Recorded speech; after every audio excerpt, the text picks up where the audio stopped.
এর মধ্যে কুমন্ত্রণা দেয়, কিন্তু সুদুরিন নাস বলার কারণে এইখানে অর্থ হয়ে যাচ্ছে যে মানুষের বুকের মধ্যে কুমন্ত্রণা দেয়।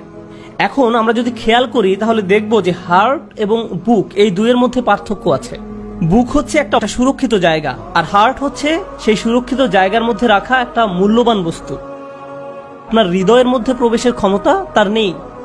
নিজের ক্ষমতা বলে সে আপনার বুকের ভিতরে প্রবেশ করতে পারে। পরিষ্কারভাবে বোঝার জন্য আপনার হৃদয়কে তুলনা করুন আপনার ঘরের সাথে। শয়তান আপনার সেই সীমানা প্রাচীরের ভিতরে প্রবেশ করতে পারে, কিন্তু যেই পর্যন্ত না আপনি তাকে ঘরের দরজা খুলে ভিতরে আসতে দিচ্ছেন ততক্ষণ সে আপনার ঘরের ভিতর ঢুকতে পারবে না। অর্থাৎ আপনার হৃদয়ের বাইরে শয়তান বসে আছে এবং আপনার হৃদয়ের বন্ধ দরজায় সে অবিরাম করাঘাত করে যাচ্ছে। সে অনবরত বলে যাচ্ছে, হেই দরজা খোলো, এখানে দারুণ কিছু একটা আছে। তো আমাদেরকে শয়তানের এই কুমন্ত্রণা অনুভব করে সাবধানে থাকতে হবে, যেন সে কোনোভাবেই ভিতরে আসতে না পারে। শয়তান কিন্তু খুবই নিকটে, আপনার হৃদয়ের বাইরেই দাঁড়িয়ে আছে, আপনাকে অবিরামভাবে দরজা খোলার জন্য প্ররোচিত করে যাচ্ছে। কেউ যখন দরজার বাইরে থেকে দরজা খোলার জন্য অনুরোধ করে, পরিচিত কেউ হলে অথবা অপরিচিত কেউ যদি সন্তোষজনকভাবে নিজেকে উপস্থাপন করতে পারে তাহলে আমরা দরজা খুলে দেই, অন্যথায় ওই ব্যক্তিকে চলে যেতে বলি।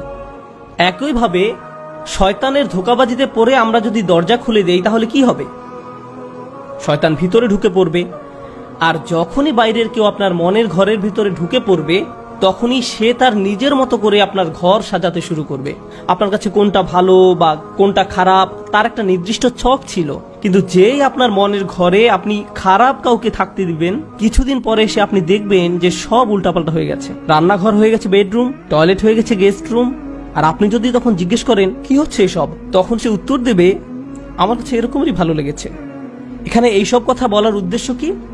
উদ্দেশ্য হচ্ছে এটা বোঝানো যে আপনি যদি শয়তানকে আপনার হৃদয়ের ঘরে ঢুকতে দেন তাহলে যা কিছু সুন্দর ছিল তা নষ্ট হয়ে যাবে, আর যেসব খারাপ জিনিস, নিষিদ্ধ জিনিস ছিল তা সুন্দরে পরিণত হবে। এ কারণেই আল্লাহ বলছেন, ওয়াজাইয়ানা লাহুমুশ শাইতানু আমালাহুম।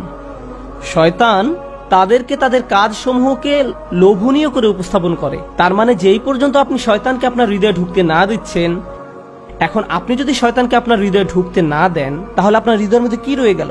ঈমান। ওয়ালাকিন্নাল্লাহা হাব্বাবা ইলাইকুমুল ঈমানা ওয়া যায়্যানা লাহু ফি কুলুবিকুম। তিনি তোমাদের অন্তরে ঈমানের মুহাব্বত সৃষ্টি করে দিয়েছেন। সেখানে আল্লাহ তাআলা বলছেন ফি কুলুবিহিম মারাদুন, অর্থাৎ তাদের হৃদয় রোগাক্রান্ত, যেটা বড় একটা সমস্যা। এখন এটা কিভাবে হলো? আমাদের ঘরে অনাহত কেউ যদি ঢুকে পড়ে এবং আমরা যদি সেটা বুঝতে পারি তাহলে আমরা কি করি? সাথে সাথে তাকে বের করে দেই, তাই না? শয়তানের সাথেও আমরা অনেক সময় এটাই করি। না বুঝে আমরা প্রায়শই শয়তানকে আমাদের হৃদয়ের দরজা খুলে ভিতরে নিয়ে আসি, কিন্তু যখনই আমরা সেটা টের পাই সাথে সাথে আমরা বলি আউযু বিল্লাহি মিনাশ শাইতানির রাজিম, আল্লাহর কাছে আশ্রয় প্রার্থনা করি, শয়তানকে মন থেকে বের করে দেই।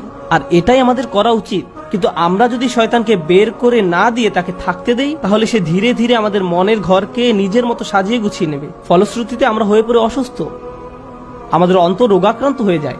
যদিও আল্লাহ সকল মানুষকে ক্ষমতা দিয়েছেন শয়তানকে প্রতিহত করার জন্য। আল্লাহ শয়তানকে বলেন, ওয়াইদা খালাউ ইলা শায়াতিনিহিম, আমাদের অন্তর রোগাক্রান্ত হয়ে যায়। আল্লাহ বলেন, ইন্না ইবাদি লাইসা লাকা আলাইহিম সুলতান, অর্থাৎ যারা আমার বান্দা তাদের উপর তোমার কোনো ক্ষমতা নেই। আল্লাহ শয়তানকে বলছেন। তার মানে শয়তান আপনার অন্তরে জোর করে ঢুকতেও পারবে না এবং জোর করে থাকতেও পারবে না। যখনই বলবেন বের হয়ে যাও, শয়তান বের হয়ে যেতে বাধ্য। এখন আপনি যদি তাকে আপনার অন্তরে ঢুকতে দেন এবং সেখানে থাকতে দেন, এর মানে এই না যে সে নিজের ক্ষমতা বলে সেখানে অবস্থান করছে। আল্লাহ শয়তানকে বিতাড়িত করার জন্য সব ধরনের অস্ত্র আপনাকে দিয়েছেন। আউযু বিল্লাহি মিনাশ শাইতানির রাজিম পড়ুন, ইস্তিগফার করুন, কিন্তু আপনি সেটা করছেন না।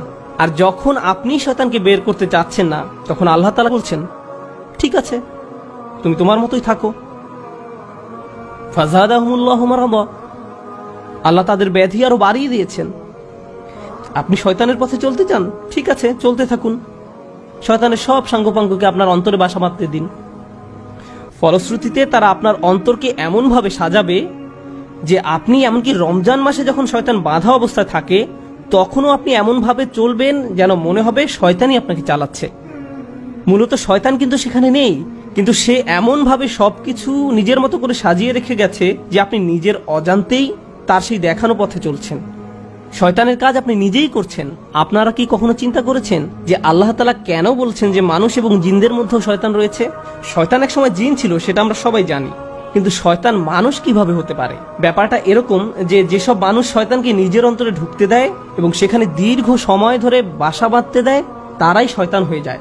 সুবহানাল্লাহ। এইসব মুনাফিকুনদের সম্পর্কে আল্লাহ তাআলা বলেন যে তাদের অন্তর জটিল রোগে আক্রান্ত। তাদের এই রোগ শুধুমাত্র সন্দেহবাতিকগ্রস্ততাই তৈরি করে না, এই রোগ মানুষকে কাপুরুষে রূপান্তরিত করে। কোরআন নাজিলের সময় মুনাফিকদের যেরকম আচরণ ছিল, এই যুগের মুনাফিকদের ব্যবহার পুরোপুরি সেই রকম নয়, কিন্তু উভয় দলের মধ্যে কিছু সামঞ্জস্য রয়েছে। এই যুগেও 3 ধরনের মানুষ পাওয়া যাবে।